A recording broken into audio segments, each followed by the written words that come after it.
Channel Africa podcast. You can also get Channel Africa on satellite PAS10, DSTV audio bouquet 802, and OpenView bouquet channel 628. Zambians from all walks of life this morning held a peaceful protest march against rising cases of rape and other gender-based violence abuses in the country. The country has recently seen a lot of cases where minors are raped and killed, and in some instances, the perpetrators are their biological parents or siblings to the victims.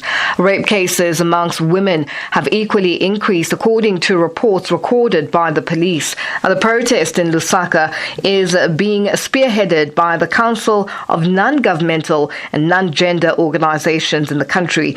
Channel Africa's correspondent in Zambia, Arthur Davis Sukopo, joins us on the line. Arthur, good afternoon, and thank you for joining us on Africa Update. Good afternoon, thank you, and thanks for having me. Now, Arthur, what's the latest with regards to the march? Is it still going ahead? Well, the march has just finished, but people are still gathered around and just trying to disperse right now. So the march started in the morning, and they covered about 8 kilometers to Cabinet Office, the office of the Vice President, and went to the High Court grounds. And this is where they are right about now.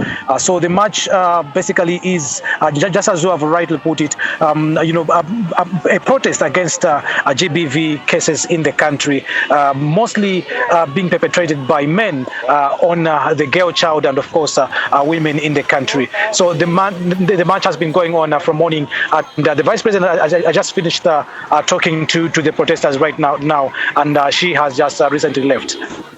Now, Arthur, let's talk about what has changed in the Zambian society, and now what is happening on the ground for things to get to this point where there are now protest marches taking place against gender-based violence.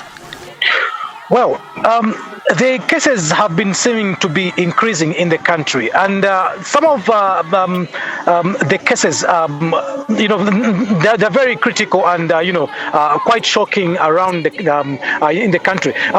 In the past years, we didn't see much of these cases. Of course, we used to record such cases, but in the recent past, we have seen a number of them, and of course, police are recording a number of GBV cases, more especially against girl children. Some of them are being raped, are being defiled. Women are being raped. Almost every week we hear cases of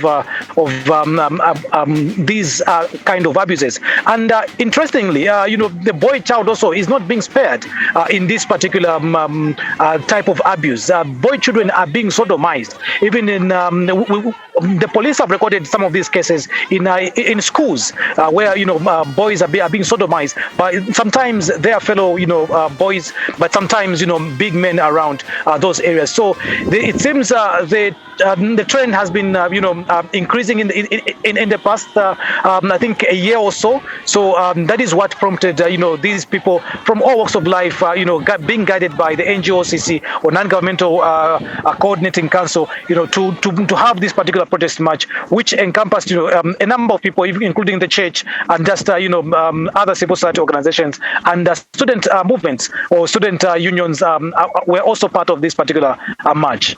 Arthur, how are the police dealing with the rising cases of gender-based violence, and are they equipped to handle these cases?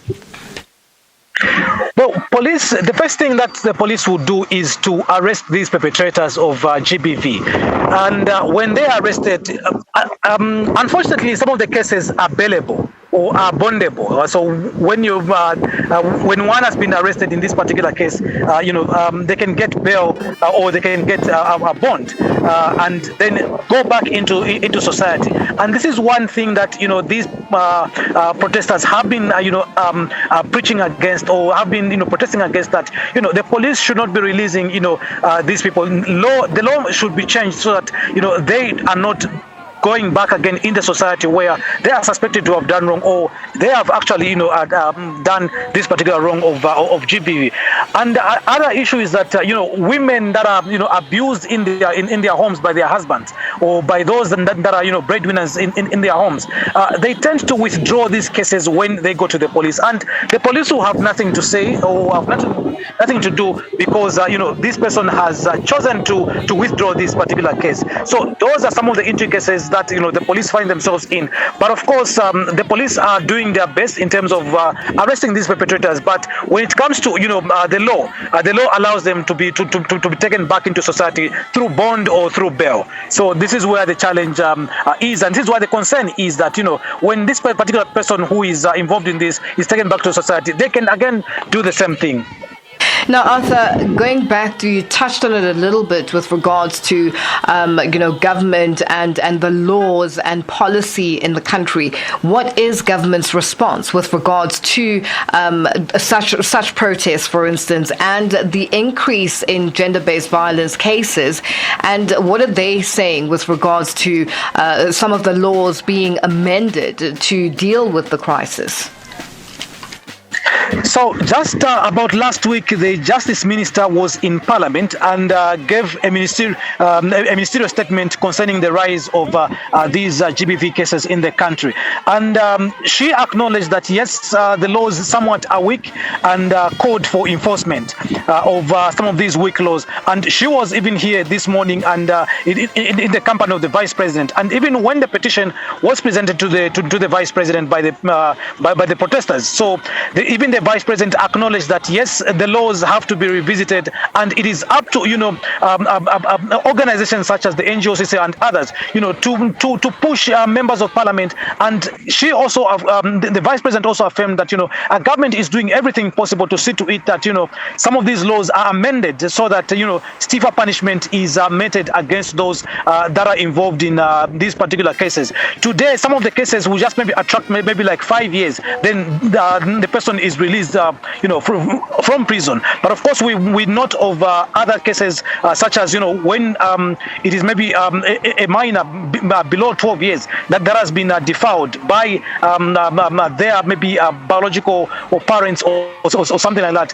For those, they go in 25 years and above, or a life imprisonment. But the government is committed, according to the Vice President, and even the President recently just mentioned about it. So the government seems to be very committed in this, and it is just being re-echoed or being reinforced by the civil society's petition to the government. Arthur, just on another note, on another discussion, we saw the president of Zambia calling out members of parliament who fall asleep in the assembly. Talk to us about that. Indeed, it has been quite an interesting one. So the president made those remarks when he fired, or after a few days after he fired local government minister Gary Nkombo, who many liked in the government, and thought that he's one of those people that the president cannot touch in terms of being fired or being disciplined or something like that. So he mentioned he made those remarks during the swearing in of the new minister, that some of his ministers were sleeping whilst in cabinet meetings when he, as the president, he's addressing cabinet meeting, and he mentioned that as early as 10 hours somebody or a minister in cabinet is sleeping. So it is one of those interesting moments, and according to how the president put it, it seems that that is why the former minister Gary Nkombo was fired from his ministerial position because of what the president termed as overindulging and going back maybe home late hours and putting state secrets, in harm's way.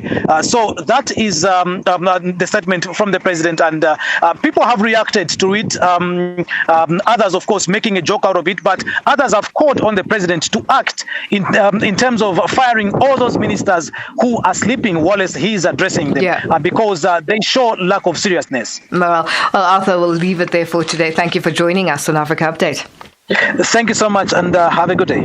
Thank you, Arthur, and to you too. That's Channel Africa correspondent in Lusaka, Zambia, Arthur Davis Sukopo. That podcast was courtesy of Channel Africa, the African perspective.